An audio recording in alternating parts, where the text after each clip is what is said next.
L'histoire de la Kaaba.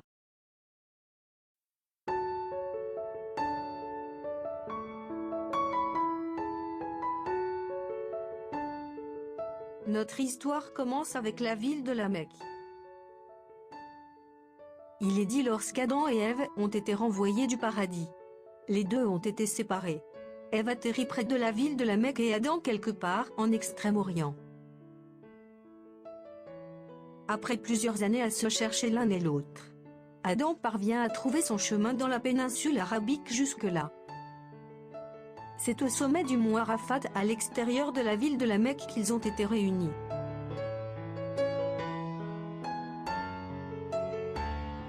La Mecque est aussi importante parce qu'elle est considérée comme le premier endroit où Allah, Jalla wa Ala, a été adoré seul sans associé. Et ainsi c'était à cet endroit même que Ibrahim et son fils Ismaël ont construit la première maison d'adoration d'Allah.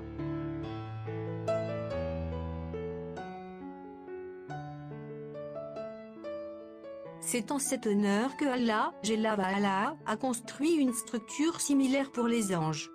Et il est dit que tous les jours 70 000 anges viennent à cette construction pour prier et partent ensuite destinés à ne jamais revenir comme l'a dit notre prophète sallallahu alayhi wa sallam.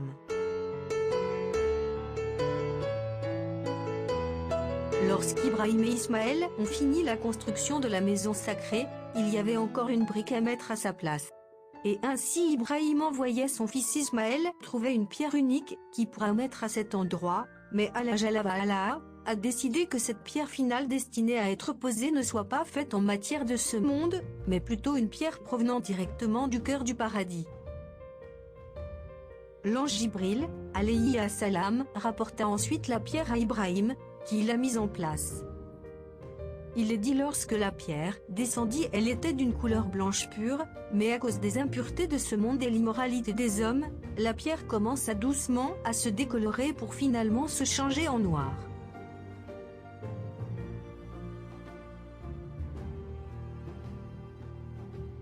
Au fur et à mesure du temps, la ville se développe et les habitants de la Mecque restent en fervents monothéistes adorant un seul et unique Dieu.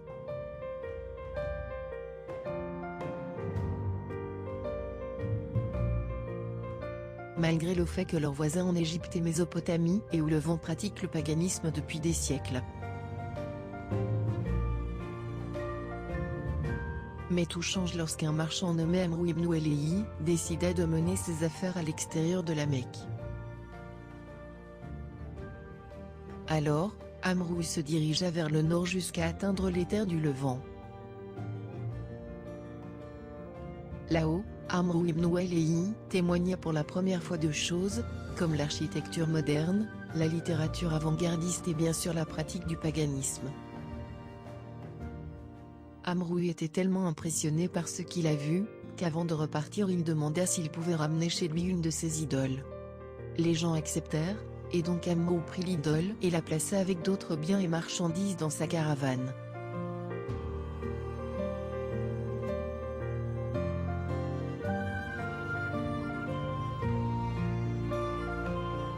Ensuite il met le cap au sud vers la ville de la Mecque.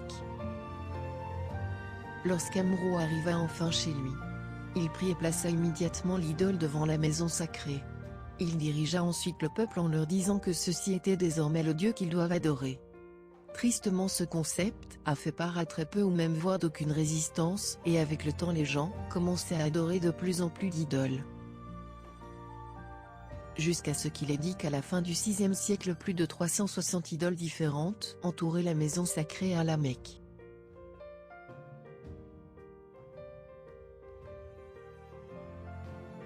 Les années passent, et le paganisme s'impose à travers le monde. Les gens qui continuent à pratiquer le monothéisme savaient que la venue d'un nouveau prophète était imminente. Et donc, soit par raisonnement déductif ou à travers l'interprétation de leurs textes sacrés, beaucoup déduirent que la péninsule arabique était l'endroit le plus probable où Allah enverrait son nouveau prophète. À l'époque l'Empire romain et l'Empire perse étaient dirigés par des gouvernements très répressifs et étaient hostiles à toutes sortes de rébellions, qu'elles soient idéologiques ou politiques. Alors que la péninsule arabique au contraire, bien que profondément enlisée dans le paganisme, était une terre dirigée par des lois tribales et n'a jamais eu de véritable gouvernement central. Le temps passe, et de plus en plus de gens commencent à se déplacer dans la péninsule arabique, pour attendre la venue du prochain prophète.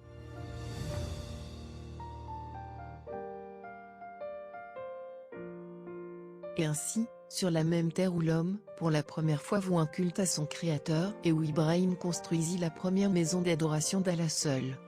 C'était là où Allah a destiné son dernier et final messager à apparaître.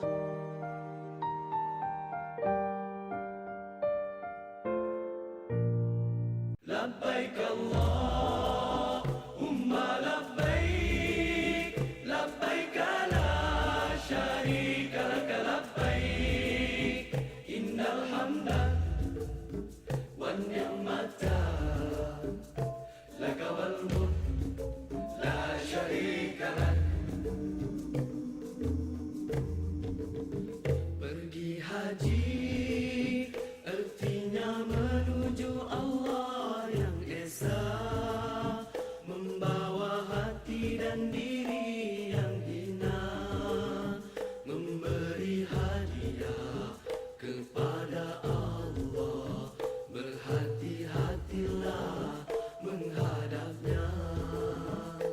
Setiap hamba pergi haji dengan segala yang baik, hati yang baik, akhlak yang baik, harta yang halal, hati yang bersih, niat yang suci, amal mulia.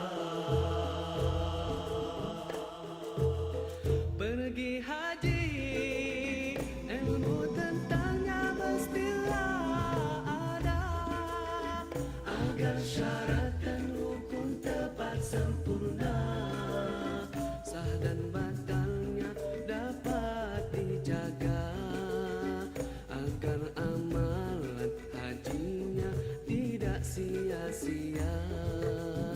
Tata tertib dan akhlak kenalah jaga, buatlah dengan tenang serta tawadu, sabar dan tolak ansur mestilah ada, jangan berkasar merempuh manusia.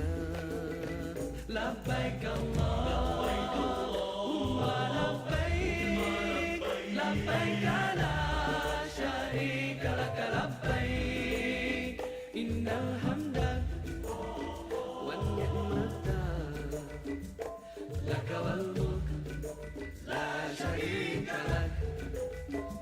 Setiap hamba pergi haji dengan segala yang baik, hati yang baik, akhlak yang baik, harta yang halal, hati yang bersih, niat yang suci, amal mulia. Tanah haram, jagalah pantang larangnya. Pergi haji bukannya masa untuk membeli belah. Berniatlah, betulkanlah niat kita. Moga-moga haji kita diterima. Jagalah pantang larangnya yang boleh rosakkan haji. Jauhkan maksiat dan yang sia-sia.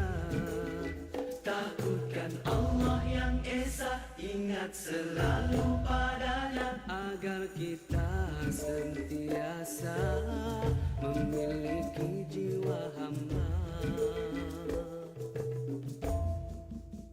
Pergi haji artinya menuju Allah yang esa, membawa hati dan diri yang hina, memberi hadiah kepada Allah, berhati-hatilah menghadapnya. Labbaik Allahumma labbaik, labbaik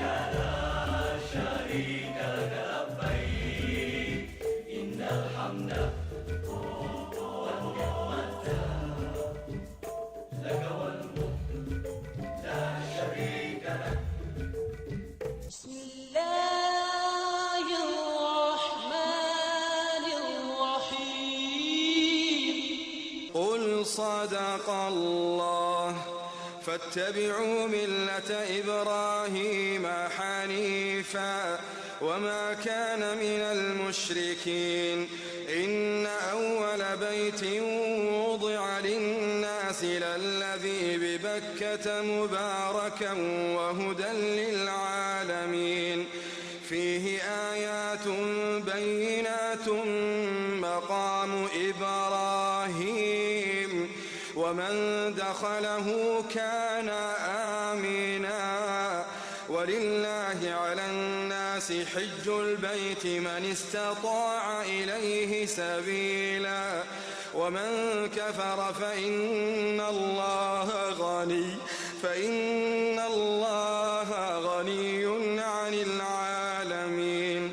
قل يا أهل الكتاب لم تكفرون بآيات الله والله شهيد على ما تعملون.